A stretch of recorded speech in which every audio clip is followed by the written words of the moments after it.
არსებობს ორი ტიპის დაფინანსება, ერთი არის აკადემიური მოსწრების მიხედვით, ანუ merit based დაფინანსება და მეორე არის საჭიროების შესაბამისი, ანუ need based დაფინანსება.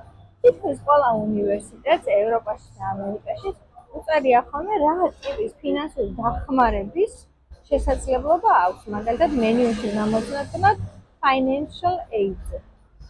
და ამის შესაბამისად შეიძლება მიხვდეთ თუ როგორი კანდიდატი ხართ თქვენ. მაგალითად, კარგი ნიშნები თუ გაქვთ, კარგი მონაცემები თუ გაქვთ, ყველა ვარიანტში თითქმის ყველას აძლევენ merit based დაფინანსებას ან merit based waiver, ანუ როდესაც გადასახადს უხსნიან საერთოდ.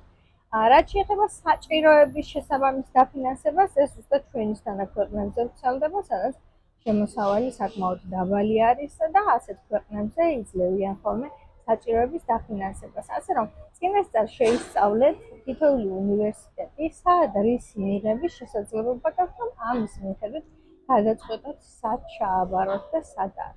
წარმატებებს გისურვებთ, გააზიარეთ ეს ვიდეო, განათლება გაუზიაროთ ერთმანეთს და განათლების შესახებ საუბრობთ.